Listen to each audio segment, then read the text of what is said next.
is the Revisionary Podcast with your host, Juan Carlos. The Revisionary Podcast. Hello, Revisionaries, and welcome to another episode of the Revisionary Podcast. And as always, I'm your host, Juan Carlos. First and foremost, if this is your first time listening, I want to say thank you for checking us out.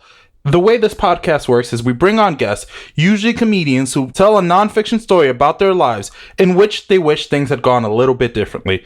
Afterwards, I give them an opportunity to retell the same exact story, except this time they can change any facts or details about the story that they'd like. So, before we get started, I want to set another reminder to all of you who listen to this podcast that April 10th, we have our live episode with our surprise guest, who's not really a surprise if you follow us on social media. Some of you guys already know who it is. And you guys should 100% tune in. You should 100% make sure you go listen to their episode again and just come with questions. I mean, it's an opportunity to speak to them live. Why wouldn't you take advantage of that? I think that's such a cool opportunity. Also, if you haven't already, download the Bullhorn app, because the Bullhorn app is the only way you'll be able to access this live episode. It's a unique opportunity. I mean, if you think about it, you're kind of getting a chance to be me for once, because you're the one who's going to get to talk to the guests. So make sure you go ahead and do that. Do not miss it. It is April 10th at noon Eastern. So don't forget, just do it. Now, this week, we have Robin Gelfenbien, and I'm sure that you guys are going to be just as excited as I am to speak with her. This is the first time that I'm meeting her, so this will be a treat for both of us. I'm excited. So let's see how this goes. And without any further ado, let's see if we can get her on the line. Hey, Robin, how are you? Hey, Juan, I'm great. How are you? I'm doing fantastic. Thank you so much for coming on the Revisionary Podcast. We're excited to have you. I'm so excited to be here. Yeah?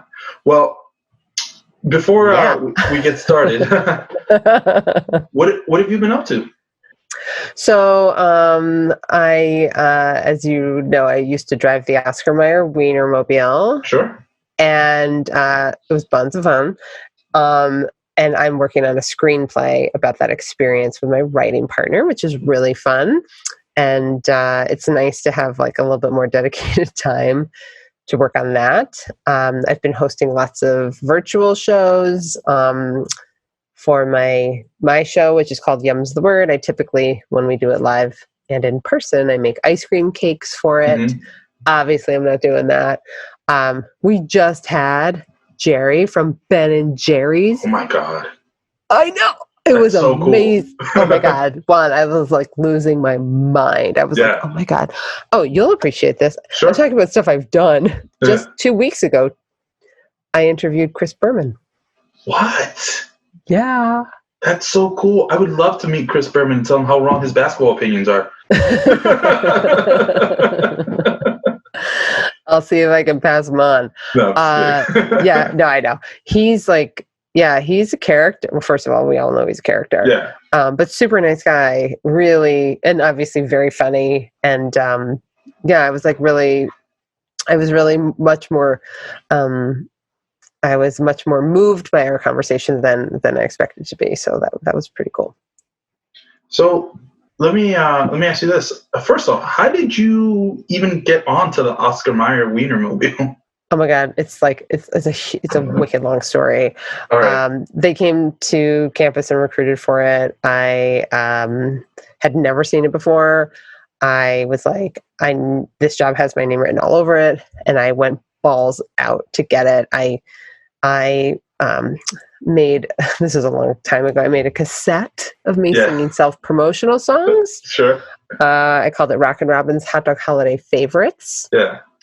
And I drew a Christmas tree with little hot dog ornaments and a menorah with little hot dog candles. Sure. Very sacrilege. And because it was actually it was a very hard job to get, which I didn't know before that, but they were choosing 10 people out of 1,000 applicants. Yeah. So it was really, really intense, or as we like to say, dog eat dog. And so I wound up tap dancing on carpet. Like I did all kinds of crazy stuff to show them. Like I was very eager beaver, and I was enthusiastic and creative and fun. And it was the best job. It was the best job I've ever had So why don't we go ahead and jump right into this then? Speaking of stories, yes. Robin, the stage is yours. Go ahead and tell us your story. So, okay. 20 years ago, I am riding my bike across the Golden Gate Bridge on a beautiful Saturday morning with Rick. Rick and I have just met a week before, and this is our first time hanging out. And he is like so funny, and he's smart, and he looks like he's just stepped out of a J. Crew catalog. And the best thing about Rick is that he hasn't said the 5 words that I hate. Wow, you are really cool. Otherwise known as my version of the C word. I've heard that like over the years from so many guys, so many times, and I finally learned that like, wow, you are really cool is code for we are never going to sleep together. So Rick and I, we just met at a party the week before, and we like totally hit it off, and I told him that I was like more of I was really into cycling, and I'm way more of an experienced cyclist than Rick is. So I was like, why don't we go on my favorite bike ride? And it's called Paradise Loop. And I'm thinking like super romantic, and it's 45 miles, and it goes through like the most beautiful parts of the Bay Area. And I am hoping that this is going to be like way more than a bike ride. Because my roommate, Kristen, who is my BFF, we've known each other since we were 7. Kristen always gets the guy, and I pretty much never do.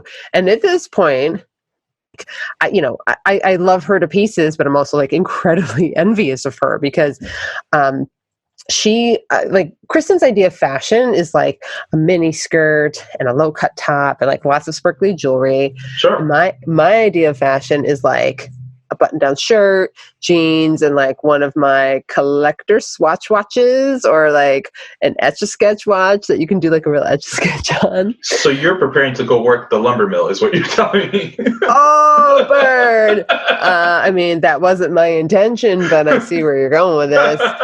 I wore like boat shoes all the time, like topsiders. Sure. And because like to me, we're in San Francisco. I'm like, it's cash here. And I always sort of looked at like fashion as more like of a necessity and like less about fun. I'm just like, I just want to be comfortable. And she was like all girly girl, super girly girl. And the other thing was when we would go out for drinks, like, first of all, we always wanted to have drinks that were like 3 syllables or more. So it was like mojitos, margaritas, caipirinhas, and if like guys would, so she was like blonde, very slim, sort of classic, beauty, and guys would always come up and be like, can I buy you a drink? And she's like all flirty with them. She's like, oh sure. And then they'd buy me a drink, I feel like out of necessity or something, right? And I would show them like my Wienermobile watch. Not where I thought that was going, but go on. And they'd hand me a drink and be like, Frank's a lot, so I was not really killing it, right, with the guys, but with Rick, I have like a really good feeling about him. I was like, we were just getting along really well. And so we're riding across the bridge, and I'm really excited because I'm really excited to be with Rick because a month earlier I had gone on a few bike rides with this guy, Ted. And Ted is like, he's sort of like mysterious and he's quiet, and he looks like he's just stepped out of a Men's Health magazine. And we'd been on a few rides, and like I was really interested in him, but like I didn't know like where I stood with him, or if I was like in the friend zone or what. But I was like, I feel like like things are going well, and we've been like flirty and stuff. Sure. But I hadn't heard from him in a few weeks, so I was like, it's not the kind of mystery I'm looking for, Ted. But I really like him. I just don't know where I stood with him. So anyway, so as Rick and I are riding across the bridge, he tells me a couple of things. He's like, first of all, I haven't slept the night before. And I'm like, that's cool. Cause I'm thinking like, the more we stop, the more we can hang. And he also tells me, like, he's never ridden more than 25 miles. We're about to do a 45-mile ride. And I'm like, whatever, what's another 20? You'll be fine. And so we ride across the bridge. We're riding through Sausalito. It is a picture perfect San Francisco day.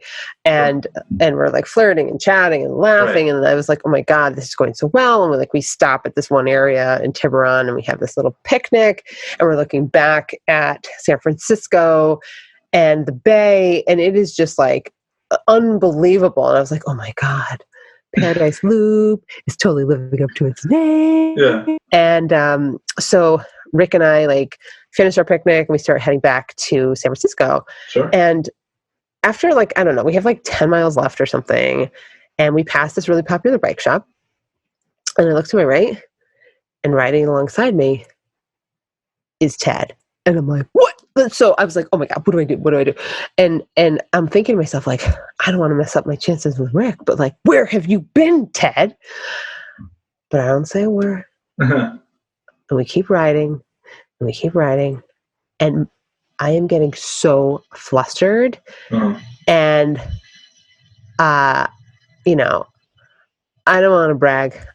I don't have a lot of game, but like, I end up doing like the last thing I should have ever done. I wind up introducing them. No. And like, as soon as I do it, I was like, oh, you're such an idiot. Because now I am like trying like to deflect like how I know him and how I know him. And like, I don't know like how to handle this situation.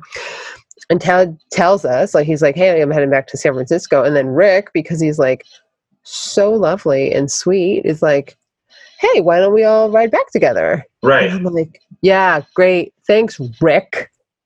You know, like, there's nothing that would make me happy right now than to cock block myself. So annoyed. So the three of us are riding back together. Sure. And I am really trying to like run interference between these two of like how I know him and how I know him. And I'm like, you know, somehow like Rick like somehow gets a second wind and he and Ted are getting like farther and farther ahead of me. Is it like a competitive thing? I mean, they're probably trying to, you mean against me or with each other? With each other. I think they're probably, you know, I'm sure there's like a little bit of like machismo happening. Right. They weren't like, hey, Robin, we're going to go race each other. They just got ahead of me. And they were like, they were hitting it off now. And I'm like, they're going faster and faster. And I am trying with all my might to keep up with them. And my mind is going into overdrive. And I'm like, oh my God, like, you know, watching the two of them like laughing and connecting, and I'm thinking to myself like WWKD, like what would Kristen do? Like Kristen would not put up with this shit. She'd probably be like yelling at them, like, Rick, you know, get back here, or like doing something like damsel in distress-ish, like I don't know, you know. And so I am so envious because I was like, oh, you know, like does Ted know I'm a date with Rick? Does Rick know I was dating Ted? Like does Rick know if Ted's into me? Does Ted know if Rick's into me? Like, maybe I can get some intel, you know? And I'm like, you know, for all I know, they're like into each other because, you know, anything's possible. They're probably making freaking brunch plans. And so like a bromance brewing. What's that? I'm saying you were in the back watching a bromance brewing. Yes, totally. And so I am really trying to go as fast as I can. And by the way, like I had just done a century ride in Lake Tahoe. That is a 100-mile bike ride. So like, I'm not just like somebody who's like a casual cyclist. Like I can pretty well hold my own, but I could not with the two of them. Well, anyway, so then like Rick drops back a little while later. He's like, you doing okay? And I'm like, oh. Like, how dare you? I'm like, you're the one. He's like, you know, I'm kind of running on fumes, and I'm thinking like, oh, you seem to be doing just fine, but I don't say that. And so he's like, you doing okay? I'm like, yeah, I'm fine. And I'm like completely out of breath. I have asthma. I'm like, so he's like, so, I'm kind of tired because I didn't sleep last night. Like, would it be cool if I just met you, like, if we go ahead and meet you at the bridge? And I'm like, so mad, but I was like, I feel bad for Rick because he is tired, but I'm like, all right, go ahead. Yeah. So Rick and Ted take off like they've just been released from prison. And they get so far ahead of me. And I was like, oh, I know a shortcut so I can like get there faster. So I take this shortcut and, this way they're not going to have to wait for me for very long. I've done the shortcut like a couple of times. And by the way, I have a really good sense of direction. Thank you, Wienermobile. And so I'm riding, and there's like nobody around. Yeah. And I can see the bridge on my left. There's like this big mountain pass, and I'm on this like paved road. Right. And this is 20 years ago. Like, I don't have a cell phone. There's no GPS. So I'm just going to go with my gut. After like a half an hour, I'm totally lost, I'm freaking out because I'm like, oh, it's been like an hour since I left them. And I need to get to the other side of this mountain pass, and all I see are these like massive hills, and I'm feeling really desperate, and I don't know what to do until I see this truck. I was like, sweet. And so like I flag down the truck. These guys pull over, and I was like, hey, I'm looking at this hill. It's like 45 degrees. And I'm like, is the bridge that way?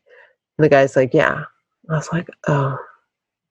And he says, do you want to ride? I'm like, oh, yes. And so I'm so happy. I'm not thinking about stranger danger. I'm just like, whatever. So I like go to the back. It's a big flatbed truck. And I look up, and this is when I discover what they're carrying. Strapped to the back of this flatbed truck are 8 port-a-potties. And I was like, what choice do I have? Like, I have to get there. Right. So I put I have one hand on the side of the truck and like gripping the bike in my hand. And then I like snake my hand through the tire on the other side, and I'm bracing the side of the truck, and I'm holding on for dear life. Sure. I'm holding my breath, and I'm like, go, go, go. So I'm like, so we start crawling up this like 55-degree hill or whatever it was. And my eyes are just completely fixated on these 8 mobile trappers. And I'm like, you can do this. You can do this. Like, don't breathe. You can do this. And so we're like riding up the hill ever so slowly. We're like crawling up the hill. And then we hit a bump. And I see one of the porta-potties rocking side to side. And I'm like, you cannot die this way. You cannot die this way. You cannot die this way. And like, it finally levels off. And I was like, oh, thank God. And we keep going up what I like to call Schitt's Creek. And so... And in my head, like, I'm a freaking mess. I was like, is Ted going to be there? Is Rick going to be there? Do they even have they even remembered I'm part of this equation? And I'm just hoping like one of them is there. And I'm hoping that I'm like, at this point, like, I'll take one. Like, I don't care who it is. And so I get to the top of the hill. And, I hop off, I thank the driver, and I fly down this hill. And it's like on the, I'm trying to get to this like one little parking area that's on the opposite side of the Golden Gate Bridge. And I can see Rick. Ted is nowhere to be found. Mm-hmm. So I'm riding down the hill and I'm screaming, Rick, Rick, Rick, Rick, Rick, because that's hot, Yeah, of course. And I'm waving at him like I'm this like coked up pageant queen who just cannot like keep it together. And I finally get to him. I hop off I hop off my bike, and I was like, hey, sorry I keep you waiting. How are you doing? And he's like, I'm good. He's like, Robin, I know I didn't sleep last night, but did you just come from the complete opposite direction? And I was like, yeah. And so I tell him like the whole story. Yeah. And he's like, oh my God. He's like, do crazy things like this happen to you a lot? I go, oh yeah, all the time. And he says, wow, you were really cool. Oh, no. The C word. Yeah. I am so upset. I'm so crushed because I was like, oh man, I really thought like we were flirting and we were like bantering and like everything was going so well. Like I really thought like he was going to be my guy. And because I know like, you know, like it took me a little while, like over time to figure out like, you know, sometimes like guys are just like, they don't have the courage to tell you they like you. And they're just trying to like, you know, be like, hey, you know, you're cool. Like we should hang out or whatever. And so now like when a guy says to me like, you know, hey, you're really cool. I'm totally cool with that. Because like those 8 mobile port-a-potties, you know, love can be a bit of a crapshoot. I see what you did there. Hey, thanks. Let's dive into this. Let's focus a little bit more on the relationship with Ted. Okay, let's. So how did that get started exactly, and what happened there, like between the moment it started to the moment you introduced him to Rick? Right. So before, like how I met Ted in the first place? Yes. So I was training for that century ride with a team of people. And so there, and like cycling, I'm sure you know, given that you're in Seattle, like cycling is huge in San Francisco. So I just met a lot of other cyclists through friends. And so we had met through a friend, and I think we'd gone on a ride together with that friend. And he also lived in my neighborhood. So we just went on a few rides together after that. And we probably grabbed a bite afterwards too. And so I was like, oh, you know, I'm kind of, as my friend used to say, like kind of digging his chili. So like we had hung out, you know, a few times, and like it was always like pretty flirty, but like we probably like hugged goodbye because that was about as much as you could do after being sweaty and nasty on a bike. Yeah, so we'd only hung out a few times and probably saw, I think it was like, yeah, it was just a few times before we saw Rick. And then I actually didn't see Ted again after that experience. So why did you, I guess if you had only hung out a few times, why did you feel weird when they were together? Because I really liked Ted. Oh, you preferred Ted to Rick. Well, I didn't know Rick that well at that point. I really liked Rick. He felt more like my type. Right. Ted felt like I think because he was shyer, there was more intrigue there for me because I'm really outgoing. And I was like, oh, what's going on here? You know? I mean, he was stunning too. Like Rick was like very cute, but like Rick's personality was awesome. So I just had, you know, I was in my 20s. Like I had like built up this whole thing with Ted. So that's where I think I was like, oh, I think something, you know, there's some potential here. So so that happened. And I just want to make sure I understood this correctly. Rick was the one you met at the bar who wanted to buy your friend Kristen a drink? No. No. Okay. Sorry, that was confusing. I was just trying to give some like brief examples of like when Kristen and I would go out. Sure. Rick and I met at a party. Actually, Kristen was there. Yeah, it was just a friend's party.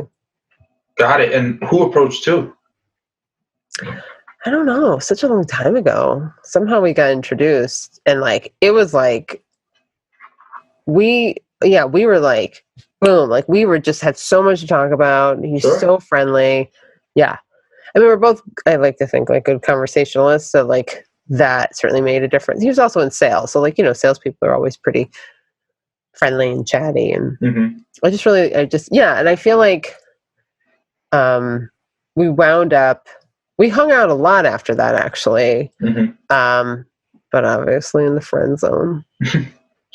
And why is it that you like I guess things didn't progress? Because you say you're in the friend zone, but like, did you not make your feelings, I guess, apparent to him at any point? No. I was definitely not confident enough to do that. Got it. Back then. Yeah. Yeah. So, but it was like, I mean, we'd go to dinner, like we probably just seemed like total like BFFs. Cause like, I remember we'd go to dinner, we'd always give like a fake name for the reservation. Like, oh, we're so crazy. Like we, like, what's the name? We're like, Ezekiel. Because we just wanted to hear them say that. And then we would dance together. He would dip me all the time. Like, it just felt like really, that dynamic was way stronger than the one I had with Ted. I just was like, like, we hung out all the time. We had so much fun together. Like, I had fun with Ted, but it was more like I was really longing for Ted. Whereas with Rick, I felt like it was like way more mutual, that there was clearly chemistry there. Mm-hmm. Okay. No, that makes a lot of sense. So walk me through. And I could have asked Kristen for advice. She would have been like, to your point about like, why didn't you make your feelings known? Kristen would have been like, no, you let him come to you. No, okay. Okay. I guess that works. So walk for me her. Yeah. Right. Walk me through the whole truck experience. So. Oh God. How did you? First of all, I know you were waving them down, but like, what made them stop and be like, "Yeah, this is not a crazy lady"? So let's start there. I think because it was so deserted back there. Like, there were no cars on the road. Sure. There weren't even other cyclists. Like, so I really was pretty much by myself. I mean, I may have seen like one or two cars. Mm-hmm. So I think they got a sense that I was in need of some help. And but it drove towards me. So Sure. like, that's how I didn't know about, the cargo. And how often did this happen to you that you felt no stranger danger, like just hitching along with some strangers? I honestly felt so desperate. Yeah. And I think deep down I was like, please give me a ride. Please give me a ride. Like, I really wanted them, because there was no way I would have been so much later. I would have had to like retrace my steps. Right. And that would have just taken so damn long. And there was no way I was getting over that hill. Like, I mean, I could walk my bike up. That Right. would have taken forever. It was I don't even know how far of what the distance was up the hill, but it was a long time. And I guess because, I wasn't getting, like, I had an easy escape. Mm-hmm. If I needed to, I wasn't even thinking about that eventuality, but in hindsight, if I had to have, escaped, like, I could have jumped off the flatbed and gotten on my bike, like, I could have taken off fairly easily. I mean, you were on the flatbed. Yeah. Gotcha. See, so my next question actually doesn't even make sense anymore. In my head, when I was imagining this, yeah, I was imagining you like holding on to the side of the truck while still on your bike. So I was gonna ask you how you were able to keep up with the pedaling. Upright? Oh my God, that's hilarious. No, it was lying flat. Oh my God, that's insane. No. That's what I meant. So, and then how you're like, hey, and like yelling. I'm imagining like you having this burst of energy after like pedaling at 60 miles or so. Oh my God, that's insanity. No, thank God. No, I was sitting on the flatbed. Right. The bike was flat. Okay. That's how I was holding on to it. I just like threw my bike up. Okay, that makes apologies so much more sense. if I missed that part. No, not at all. Okay, so why don't we go ahead and jump right back into this? And Robin, go ahead and tell us, what would you change? What would you do differently? All right. Well, what I would do differently in this story is, first of all, I think I would be the one who's juggling the four guys, mm-hmm. and Kristen, and I have way more creative names for them. And Kristen is, Kristen's in my shoes. But so I'm like used to guys throwing themselves at me, and mm-hmm. this is just like, hey, cool, we're going on a bike ride. And I think that I probably would have I think I still would have gone on bike ride. I still think I would have picked the same ride. Sure. I do think that maybe I could have brought some booze for a little picnic to like, you know, grease the wheels, so to speak. And I absolutely think on the ride back, I think I could have been like a little bit more flirtatious. Like I didn't really get comfortable with flirting until like when I was older. So I think I tried to like use my humor a lot, but like then I think I would have been more like putting my hand on his knee or like touching his arm or like little like indicators so he knew like, hey, Rick, it's more than a bike ride. Let me tell you something. As a guy, sometimes you can touch our thighs and we still don't know. I know. Okay. So, all right. So, being honest. I know. Yeah, because Kristen used to say to me, she'd be like, "That guy's so into you." And I'm like, "No, he's not." Like, and I was like, "Oh, he's a dork," you know. That happened once. That was when we moved. It didn't happen again. San Francisco is a hard place to date people, but anyway. So I would have, I think I would have been like, let's turn this picnic into drinks. Like rather than bring booze, like there was a beautiful spot where you could go have drinks and then we could have gotten a little more flirtatious because there was only like 10 miles to ride back. It would have been okay to be like a little tipsy. I don't want to condone any bad behavior, but I feel like, you know, like had like a couple of drinks and then like flirty over the table and then like let it wear off a little bit and then head back. So I have a question for you real quick. I'm sorry to interrupt you. You mentioned earlier that when you met Ted that you actually didn't make a move, like, you know, try to kiss him because you guys had met at an event and you guys were all sweaty and you said that wasn't attractive. So now with Rick, you seem like, you know, you might have made the move, but then what changes? Because wouldn't you have been equally as sweaty? I think it's funny that you say that. Good point. I would not have been the one to make the move. Absolutely not. There's no way. I see. I'm just saying, like with Ted, I was thinking like if we're like hanging out and then afterwards, you know, like we would just hug goodbye versus like going home.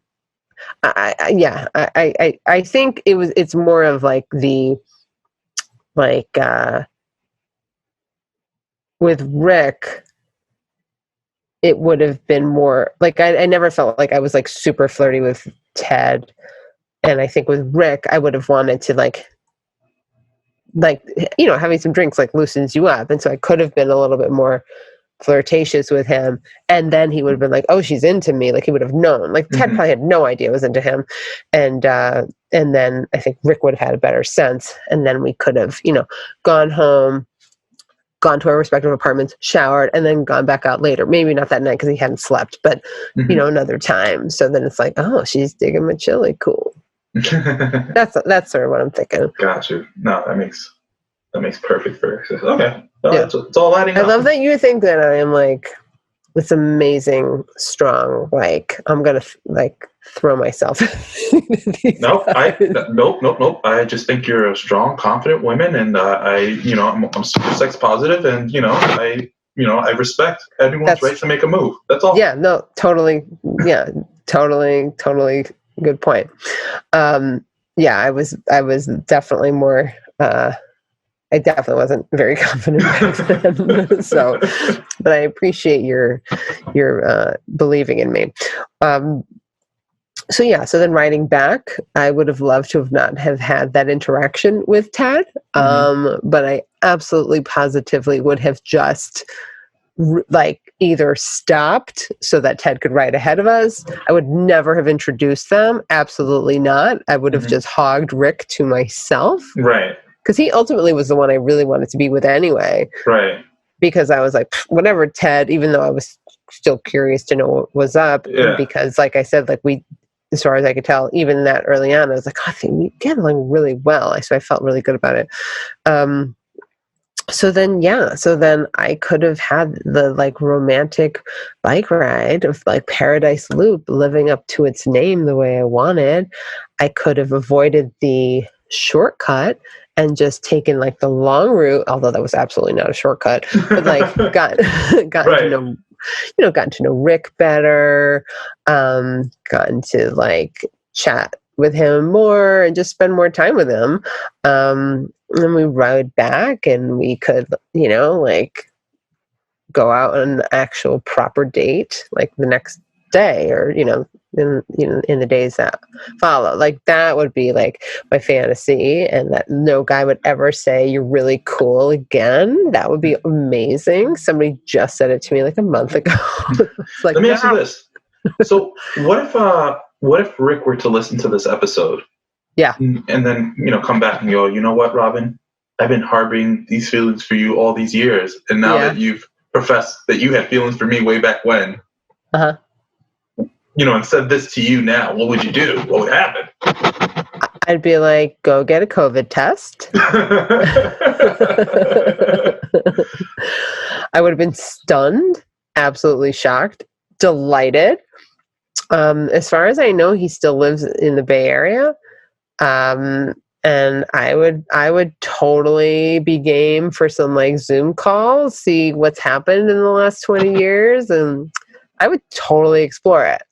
Yeah. I just broke up with somebody a month ago. So I'm like, game on. And, and I know like the foundation of like a really good friendship is there. And, we both look different now, but so we're mature. Here it is. Totally down for it. Here it is. We're launching the Lost Connection section of the Revisionary podcast, and here we have Rick. No, I'm just kidding. Oh yeah, nice. Oh my god, it's so good to see you. Would that have been weird? He just rolled out. No, I'm just kidding. It would have. It's funny because like that's not his real name.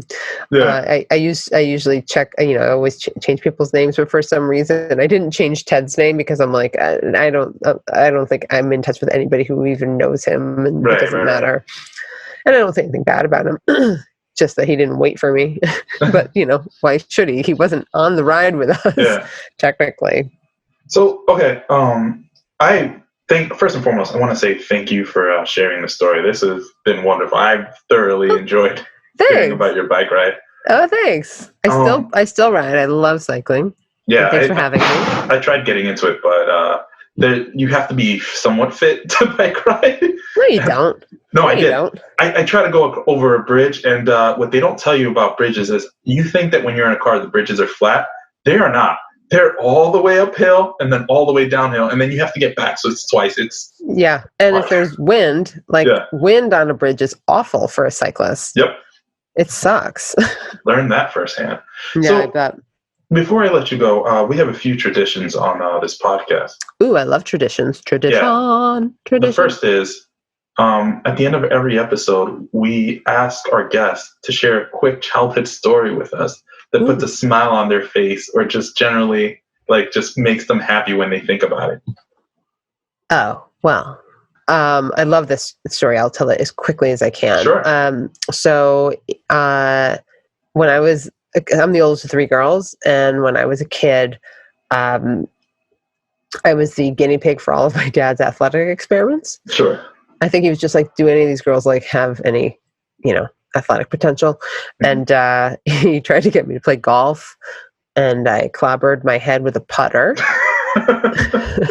which I'm sure is the one club you don't swing. Yeah. I tried. Did you ever play Foursquare? You mean the geotagging location app? No. It was like this old school game where you'd bounce those red balls. Oh, whatever. It's it's a non-contact sport. There's truly 4 squares, and you just bounce it. I don't even remember the point of the game. Anyway, I played that and I broke my pinky. And then one time I was in an above ground pool. The whole thing collapsed and I got washed down the hill. Oh my God. Yeah, hilarious.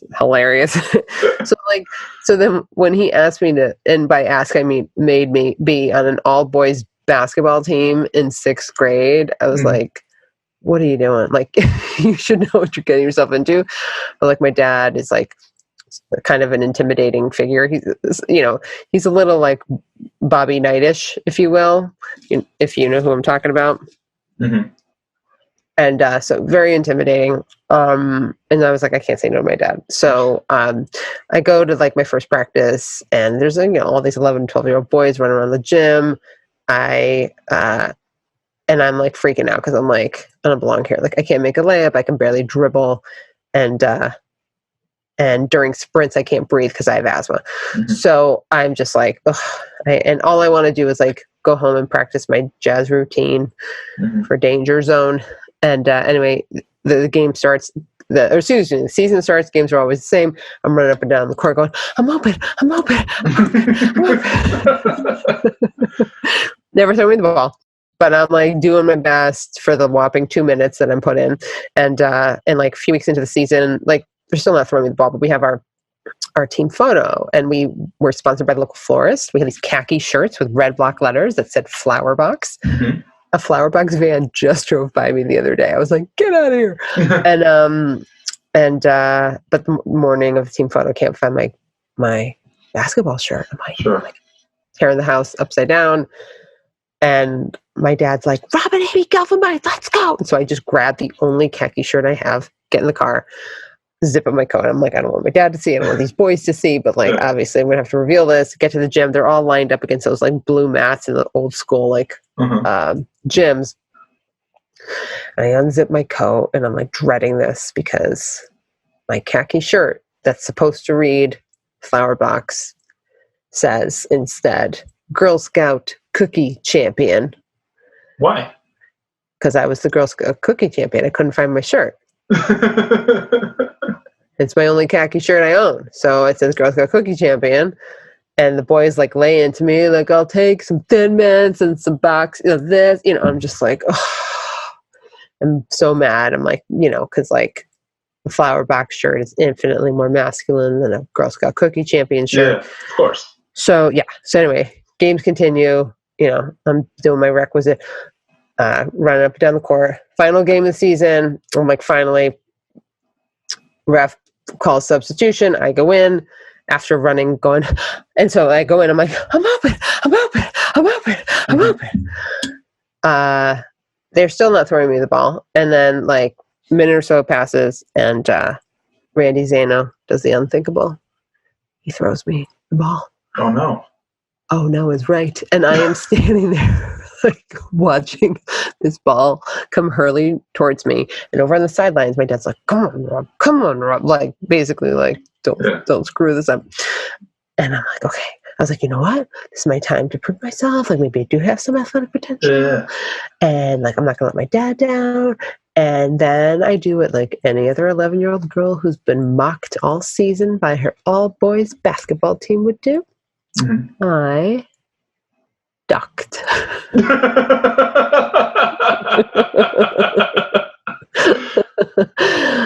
Yeah. Ball goes sailing over my head. Ref blows the whistle. The boys are like, you kidding me? Like, they're so mad at me. Mm-hmm. I like slink off the court, and my dad is just like, I'm like, Dad, I'm really sorry. I didn't know what to do. Like, I'm unraveling, and he's like, and he turns around, and he's like totally cracking up. He's like, hey, you got no future in the sport. And as I mentioned at the beginning, he moved down to my sister. Who and as you heard, who like went to 2 Final Fours the same year and played on the UConn women's basketball team, who went undefeated and won the national championship. I'm like, you got your athlete. Wow, that's amazing. Isn't it? Yeah, no, that might have been a longer story than you were looking for, but that's like a really no, it's okay. That's phenomenal. Thanks.